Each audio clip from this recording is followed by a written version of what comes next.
Hello everyone, I hope you guys are doing well. I apologize for not uploading any videos in the last 2 months.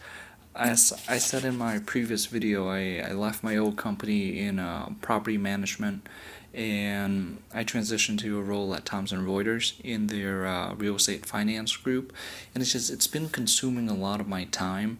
It's taken me a while to get acclimated with the new systems. It's a much bigger company, a lot more siloed down, and it's just taken me a long time to learn all of the moving parts. So I'm actually putting in at least 50 hours a week, and then on top of that, with school this summer, I took 2 classes, and I'm putting in roughly 70, 80 hours a week between school and work, and it's too time consuming. So I've put YouTube on the back burner, and I apologize for that. I haven't been replying to your comments for almost 2 months, so it took me 2 days, yesterday and today, to get through all the comments.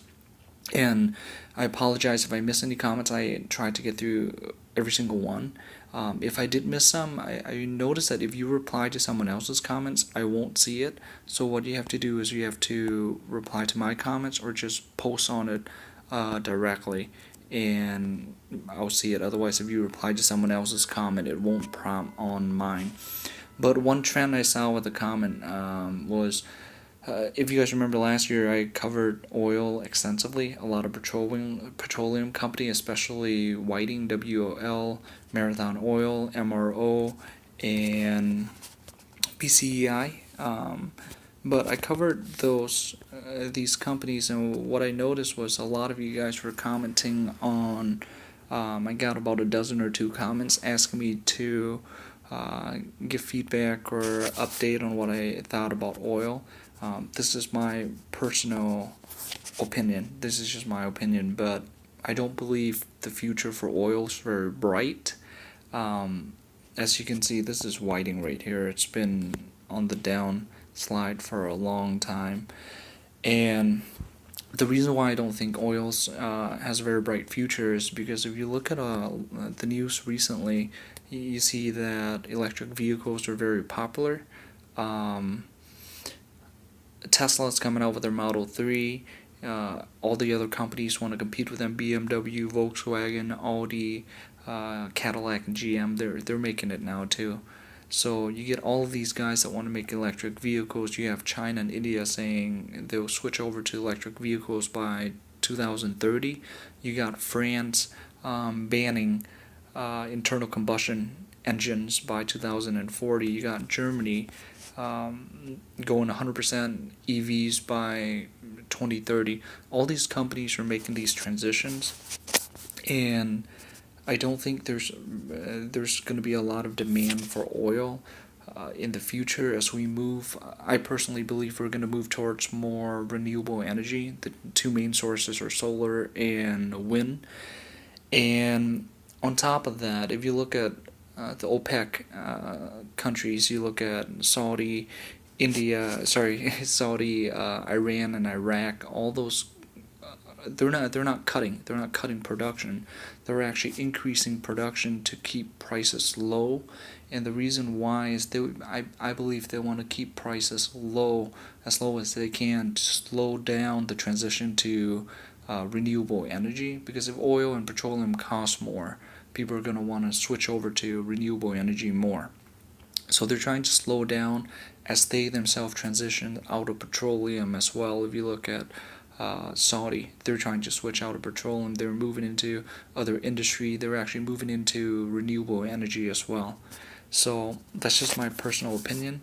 So as far as my portfolio, I actually read a book. I don't have it right here. It's somewhere in my bag, but I read a book recently. My new manager recommended.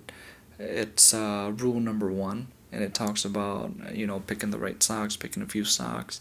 And after reading that book and reading Elon's Musk book, and I've always been a big fan of Tesla, so after reading those two books, I came to the conclusion I got rid of all of my oil share. I got rid of everything, and I pumped everything into Tesla. So as you can see, my full portfolio is Tesla right now, other than my retirement account, but my full trading portfolio is Tesla. and it's been doing pretty well. I think today it went up 7%, and this week I'm up 13%. So it's climbing up. In the last week or so, it's climbing up, and Tesla dropped a bit this month, but it's been climbing up again steadily. So this is just my portfolio. I'm not recommending any stocks for you, but this is because some of you guys are asking what my portfolio consists of right now, and this is it. I got on Robinhood, I got full Tesla, and on my Scottrade account, because I can't trade options on Robinhood, so on my Scottrade account, I'm shorting. What EMES, Emerge Energy Service. So I'm shorting these guys right here, and it's been doing pretty well for my short. I bought some puts, but they were up pretty high. So yeah, that's it. So I'm betting that oil will go down and Tesla will go up. That's it, guys. I'm gonna try to do a couple of more videos in the near future on Robinhood updates, review. I've been using this for about 2 years now. There are still certain things that I can't stand about Robinhood, but as you can see, I enjoy it. I find it good enough, sufficient enough for me to put in a substantial amount of my portfolio. I transition a lot of my portfolio from Scottrade over here. So yeah, if you have any questions or actually any suggestion for future videos, if you can drop it down below, I'd really appreciate it. My summer classes ends in 4 weeks, so in a month, and then I have about a month off before a fall session starts again. So during that month, I'll try to kick out maybe a video or two a week. So it would be really nice if you guys can recommend some for me. Anyway, have a good one, guys.